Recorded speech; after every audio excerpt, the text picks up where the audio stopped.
Hello and welcome to Ruggles Roundup. It's the portion of our Elevated Mission podcast where we talk about all things sports. We're super excited to bring this episode to you. In us working through the divisions of the NFL, today we are going to bring in you the NFC East. We're excited about breaking down this division. It's going to be a fun one. There's some changes at head coaches. We've got some changes in rosters. And so we'll just jump right in and start talking about a couple of these guys in this NFC East. First off, let's talk about the Washington Commanders. What do you think about their offseason moves, where they're at? They've got a lot of change in the building. Yeah, I think it was all good change. They needed to get it kind of revamp the roster here, and I thought picking up Jalen Daniels is going to be a dynamic quarterback. He's probably going to be one of my, if you guys are big fantasy players out there watching, he's going to be one of my watch out for quarterbacks to select up in fantasy, as you love that rushing threat to get you some extra points. But I think he's going to be dynamic. Is it still Ron Rivera there as No, head coach? they changed out head coaches. They went in conference, I believe, and got the defensive coordinator for the Dallas Cowboys, former Atlanta Falcons head coach, coming in to take over the reins. He had some success with the Falcons in the later years in his tenure there. Things fell off a little bit, but now he gets another shot at a head coaching position. There's a lot of retreads in the head coaching positions this year on those hires. As we see guys getting a second opportunity at the head coaching position.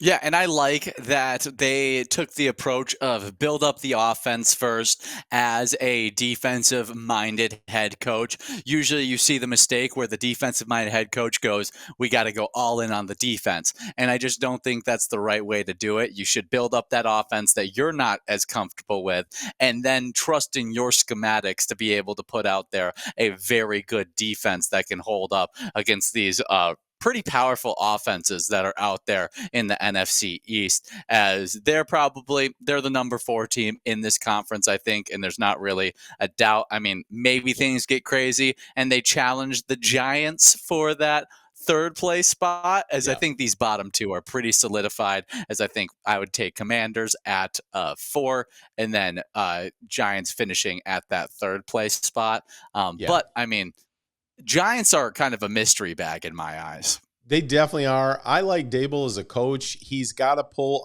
a rabbit out of his hat this year. We'll get more into the Giants here in a minute. At the offensive coordinator position, Dan Quinn goes with Cliff Kingsbury, of course, known as an innovator on the offensive side of things with that air raid system.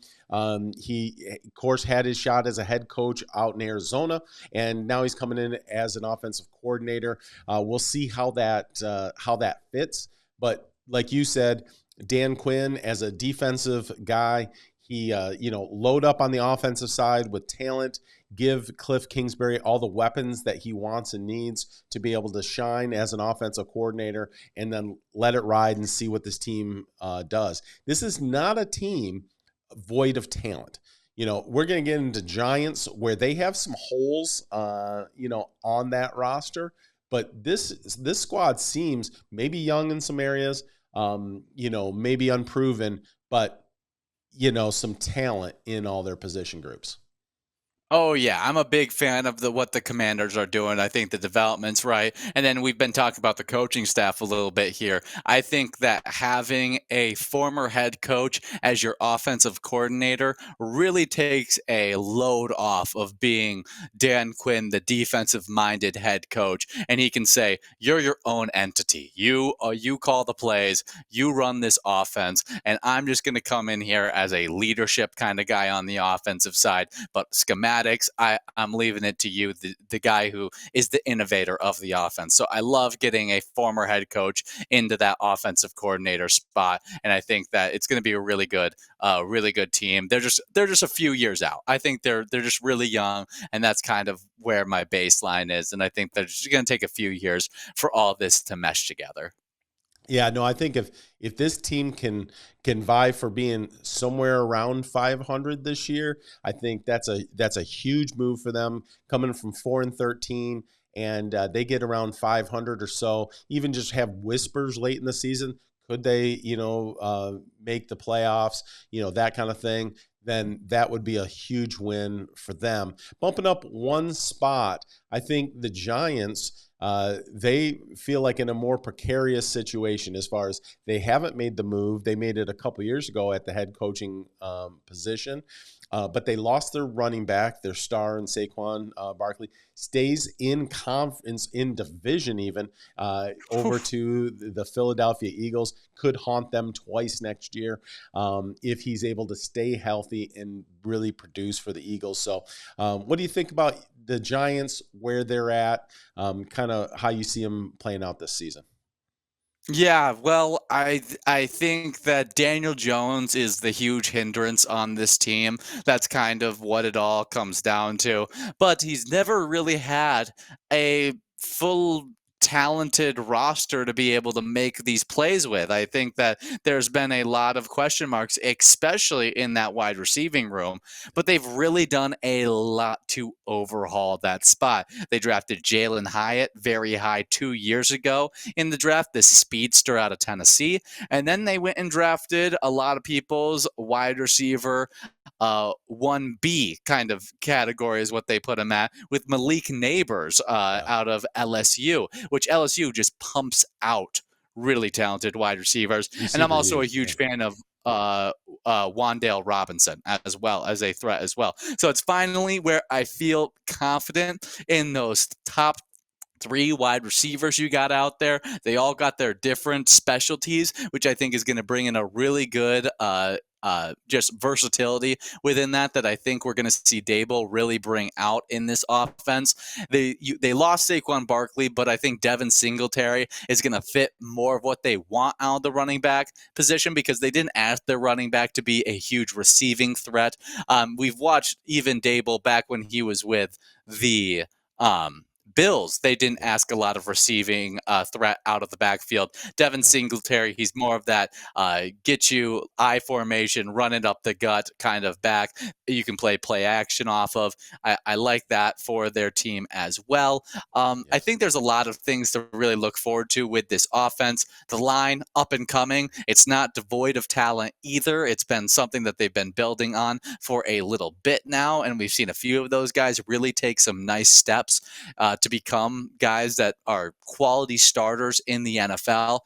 I think the defense is probably where you question a little bit more, but even that, I thought they made some really good moves. As you already had Dexter Lawrence on at the D tackle position, and then you add in a D end linebacker, Brian Burns out of Carolina, which he has been dynamic for Carolina, but really has been a part of a really poor defense over the years Yeah. that he's been there. And now he gets to add in with another few really talented guys. You already have the other DN that they drafted just last year as well on that squad, Kayvon Thibodeau, which out of Oregon. And so you got a lot of talent on that defensive line. And I think that in today's NFL, getting after the quarterback is probably the most important thing in today's NFL, as it's really hard to be a cornerback when you got all the time in the world to pass the football. So I'm looking forward to what this Giants team can do. I think they're going to be sneakily better than what a lot of people are projecting. Yeah, I wouldn't be shocked by that. Again, like I said before, I like Dabo as a coach. I'm hoping he can kind of pull them back into relevance and make things happen there. I do like sneakily, possibly that running back position could be better. A plus by subtraction of a absolute superstar, but fit and all those kind of things. Getting better at the wide receiver position and the offensive line position, huge for this team. We'll see if Daniel Jones can make that step, if he's got the time to do so and he's got the receivers to throw. Just you watch some games and you're going, oh, maybe he can be a dude. But most of the games you're like, doesn't, seems like he's just not quite that guy to play at this level. So we'll see. I'm hoping, I'm rooting for those Giants. Added some talent on the defensive side. We know, like you said, if we can get pressure off the edge for any of these teams, you really can improve the cornerback play as well as the linebacker play in the pass game, because they don't have the time to just sit back there and pick you apart as a defense. So, yeah, nice moves in the offseason there. Hopefully get Daboll some more years there in New York. A lot of rumors coming out that Bill Belichick's waiting in the wings to take that head coaching position if there's any kind of hiccup. I don't know if there's any validity to those rumors, but that would be a return home for the the former defensive coordinator with the Giants. That'd be interesting.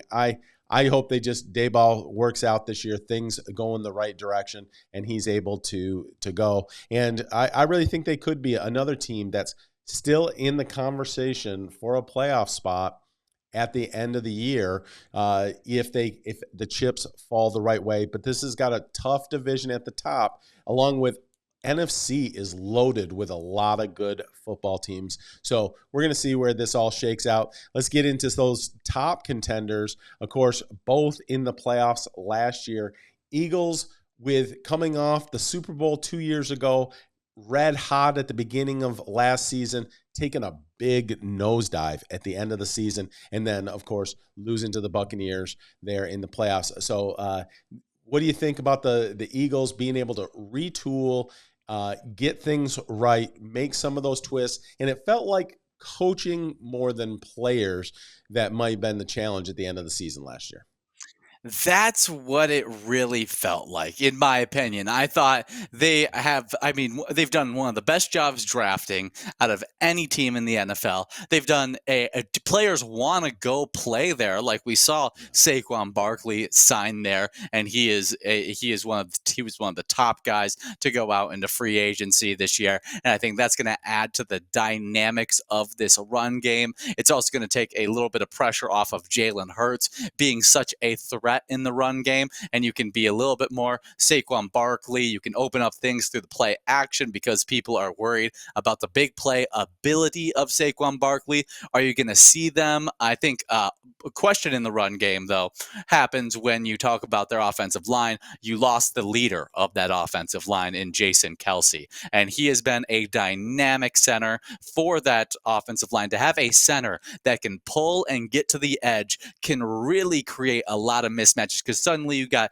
two guys out there on the edge instead of just your guard that's out there on the edge. And so he, as a center, to be able to pull at the efficiency level that he was, and then also he could just drive a pile. You saw all the time in those tush push QB sneaks. He really drove the pile there, and so I think that's going to be a bigger loss than just the loss of the talented player Jason Kelce. You're also losing a leader on that offensive line that can call out coverages, can change up the blocking scheme right there at the line, and do a lot of good things for you. So I think that's going to hurt the run game. But I mean, like I said, they draft fantastically. And so things are on the up and up at the Eagles. And it feels like it's been that way for the past 4 or 5 years, where you're just like, man, they just got better this offseason. Right. Yeah. And I think what you were saying about the offensive line is so important, because it is smarts, okay, on the football field. It is technique, it is athleticism, it is the weight room, but it's also, the offensive line is kind of like synchronized swimming.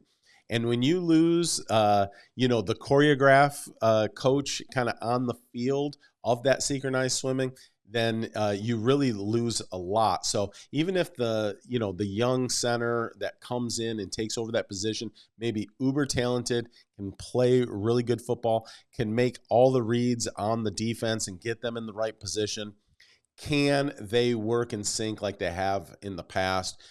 That's going to be the big question. I believe that they're going to be good, though. This is a super uber talented team. They got better in the running back position. They're solid in leadership I do think Jalen Hurts is a leader of men. And so, he's, I think, going to take it on the shoulders that at the end of the season, He really didn't perform like everybody was hoping he would perform down the stretch. And he's going to go, you know what? I'm going to come in better. He's the kind of guy that will take that and say, you know what? I'm going to work on my game. I'm going to be better than I was. And so I think watch for the Eagles to take a step forward. I think they're poised for that. And they're going to be a tough out this next year. But there's, a lot of things in that division in the NFC East that a lot of these teams are definitely improved, and it's going to be, tough to get through that division unscathed. Yeah, I mean, and then we talked a lot about their offense. That defense Oh is gosh, so packed with so stacked. much talent there. I mean, they just went out and they were like, well, we needed some corners, so they drafted two of the better corners in this year's draft. They got Cooper DeJean as well as Quinyon Mitchell in this year's draft. Two Unbelievable. highly touted rookies. They were both considered in the top three, arguably best corner in this draft, and I think that's fantastic ads there. I also think their prior drafts are going to come in and play even better. Yep. Jalen Carter, I mean, that dude is an interesting prospect coming into the future. As the first half of last year, you were like, wow, they picked up the Aaron Donald. Like, as Aaron Right. Donald's leaving, a new Aaron Donald has emerged. He slowed down in the second half of that year and Yeah. really even didn't show up against some of the poor offensive lines in the NFL, which were some head scratchers there. And maybe that's because he never played that many snaps. I think he tripled the amount of snaps that he played in a season at Georgia Yeah. with playing on this Eagles defensive line. But I mean, if he can get into the right condition, the right way to be able to take on the entire season, the way he took on that first half of that season, I mean, Yeah. he is going to be dynamic, one of the best, if not the best pass rusher from the D tackle position, as he showed some really, really great talent in those first few games. Yeah, that front seven, too deep even, is really, really impressive for the Eagles. So I just don't think, because a lot of people are like, the defense didn't perform well. Great on pieces of paper, great on the roster, didn't perform at its peak. Definitely, I think, a little rookie attrition there with Carter as the season progressed. Yeah, you just never have built up your endurance to be able to handle that many football games. I'm sure he's getting right if he's putting the effort in the offseason to make sure he's right for a longer season, then watch out for him, just uber talented. I mean, just a very large man that can move in ways that large men are not supposed to move. And so, yeah, I'm excited to see that defense and those improvements and getting that whole thing right. If they've got the coaching staff in the right mindset, things going, that they're ready to roll as a coaching staff, I think the attributes, the Jimmies and the Joes on the field, are going to be able to perform at a very, very high level. So, yeah, Eagles' ceiling is Super Bowl these days, right? This is not a team that if they fall short of the Super Bowl, like it was still a good year. No, they're going to feel bad about how the year goes if they are not in that Super Bowl and winning that Super Bowl. So we'll see, though, where they go. Now, the other team that is at the top of this division actually finished last year at the very top of the division are the Dallas Cowboys. Of course, everyone's always talking about the Dallas Cowboys because they're America's team, right? So, just saying that out loud, I may have to. I may have to just spit some stuff out of my mouth right now, but but they finished at the top of the division, got a lot of talent on that roster as well. And what do you think about the Dallas Cowboys and where they're at right now? Yeah, I mean, the Dallas Cowboys, they got my personal, I think, is the best quarterback in that division. I think Dak Prescott is probably the best in my opinion. Now, he does have times where he doesn't show up in the big games, and Jalen Hurts tends to show up in the big games. So Right, so maybe that's the maybe I argument right can there. swap right there. It's a close race between him and Jalen Hurts, but I like a pure passer as a quarterback, and that's what uh, uh, Dak Prescott brings. He's got that little bit of mobility to be able to get outside the pocket, and he's throwing to some dynamic wide receivers. I mean, you got CeeDee Lamb as the headliner of that receiving room. They've lost quite a bit of receiving talent over the last few years, and those are some question marks across the board there. But I think they also got talent at the tight end room as well. They still got Braden Cooks, even though he's in his 11th year in the NFL. He still makes things happen. I think they're going to be fine. Their defense so talented. That's really where the highlight comes. And I think they got Mike McCarthy there. That's going to run the ship really well. We also got a shout out Cooper Rush out there That's as right. That's right. I know third string quarterback, second string. I don't know where he's at in between him and Trey Lance. I hope he's second string, I think he's as second we string. always root for him. Trey Lance, I don't, that's just kind of a into the ether draft pick by the 49ers there. Oh, I mean, talk about for picks that you regret later on in such a stacked draft. You select Trey Lance. Tough move there. But Yeah. Although they they, also totally made it up to their fans though by getting Brock Purdy as Mr. Relevant. They did. I mean, how does that work? I don't know. I think the NFL just wanted it to happen. But running back room is an interesting spot. They had Tony Pollard there, and they weren't able to sign any high priority free agents besides just re-signing their old running back that had left for a year, Ezekiel Elliott. And so he'll be back. I think he'll do well there, as he's one of the best pass protecting backs. He's really good there as a third down guy, not escaping outside, but as being kind of a extra blocker in the line. He does a really good job at picking up blitzes. And then you got to look for some other good things from maybe Royce Freeman or one of these other guys. I mean, there's just not a lot of talent in that running back room. That running back room is interesting that they felt okay with not really going and signing any kind of splashy, running back pick, anything there. So we'll see. I don't know, Zeke, he came in a little thick last year into camp. Do you think he's, is he on a low carb diet this offseason? I don't know, trimming up, trying to get ready for this season. We'll see. Maybe he'll just feel better down there in Dallas than he did last year. We'll see. You were saying Dak is your quarterback in this division, but if it's cornhole, the game is cornhole, then I'm going Daniel Jones, just on the cornhole tour. And I hear just, doing great things. Yeah, definitely great things there. I mean, but then we failed to just highlight all the sheer talent on that defensive side of this Dallas team. Absolutely stacked defensive squad there. Starring, I mean, you got the amazing linebacker, D end, whatever you want to call him. I blanking on his name right now. Micah Parsons. Yeah, why couldn't I remember his name? Just he's just a dynamic player and can really get after it so many different ways. He's probably, in my opinion, the best defensive player in the NFL. Maybe not statistically, but I think with the scope of all he can do, he's probably just one of the best athletes, defensive players in the entire league. Then you add in Trevon Diggs, a really talented cornerback. They've also got other great cornerbacks out there as well. I think they're just a defense that's going to be really hard to score against, especially if they figure it all out. As there was times last year where teams just figured out, just run the ball against this team. Like we're just gonna run it down. Where they have great pass defense, but they need to be able to just be a little bit better in the run. Absolutely. Well, I was just looking up here while we're talking who came in as a defensive coordinator with the absence of Dan Quinn. I'm trying to pull that up right now.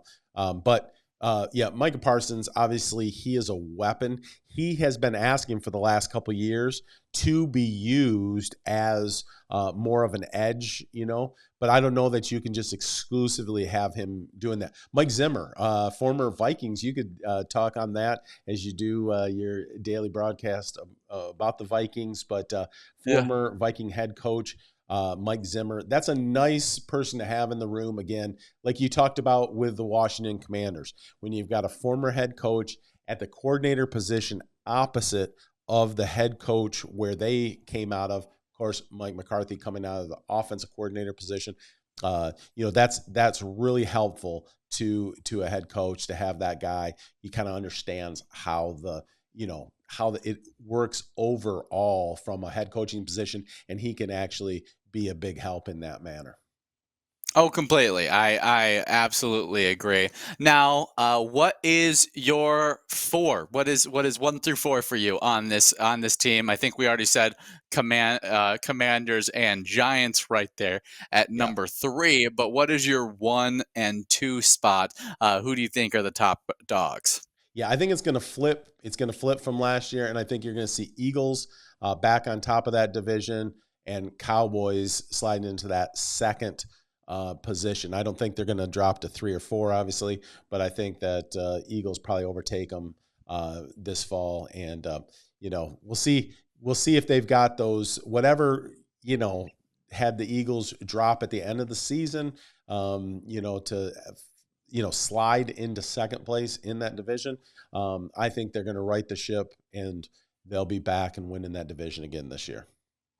Yeah, I will have to disagree with you. I think the Okay. Cowboys are going to end up winning the Oh, division, as I just think that they are the more well-run organization, in my opinion. I think, and maybe not in front office draft selection wise, but I think that coaching wise, I trust in that coaching staff a little bit more. I love the pickup on the defensive side, getting Mike McCarthy as that defensive coordinator, and I just trust in the who has the best in the division quarterback and number 1 wide receiver, and that is the Dallas Cowboys, in my opinion. I think Dak and CeeDee Lamb are the 2 best in that division, and I think that they can carry that offense to a lot of wins and end up winning this conference once again. well, thank you for watching and listening to Ruggles Roundup on the Elevated Mission podcast. Make sure if you're on YouTube, you click the subscribe and you click the like button. We love that you're out there listening and watching us talk about all things sports. We'll see you next time.